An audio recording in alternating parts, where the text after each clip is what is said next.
Go. It is 5:14. All eyes are on Paris.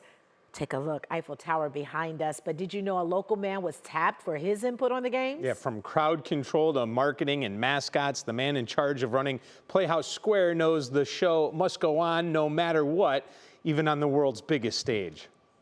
Craig Hassall is getting ready for another production at Playhouse Square.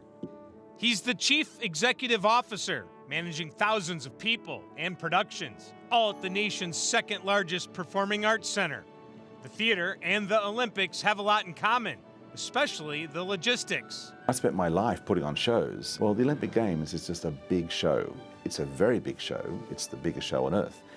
But the same principles apply. Hassall was born in Australia. He knows all about the massive amount of planning and work that goes into hosting the Olympics. In fact, he has experience with two, Sydney in 2000 and London in 2012.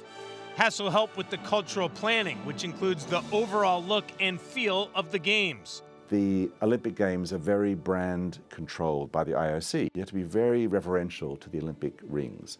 But the script of the host city, so Sydney 2000, or the mascots, or the pictograms that depict all the sports, are all designed by the host city to represent the flavor and the DNA and the personality of the host city. So in Sydney, we had a really bright color palette. Because there's no commercial branding, we had a completely free rein to design the interior of the venues in whichever way we liked. And the Paris 2024 organizers came calling, asking for Hassall's input.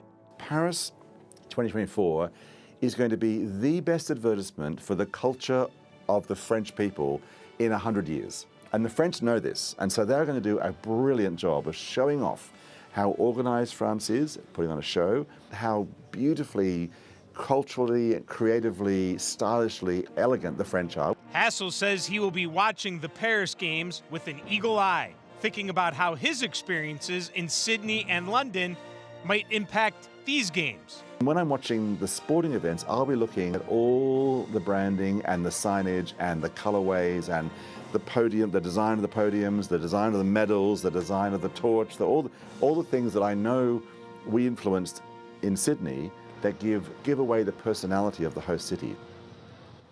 Working on that story, I couldn't help but think over and over and over just the massive amount of work that goes into this, and what an honor it must be to be a part of it. And to think about, as Matt mentioned, this is the first time not being in a stadium. And I think people at home watching that are gonna maybe watch the ceremony today with a different viewpoint. Yeah, I think they definitely will, that they're out of a stadium, that people can see them. And really just, like you said, it's the flavor of the city, right? You want to put that into the games, and I think they've done a good job of that. And I think we'll all see it, Matt.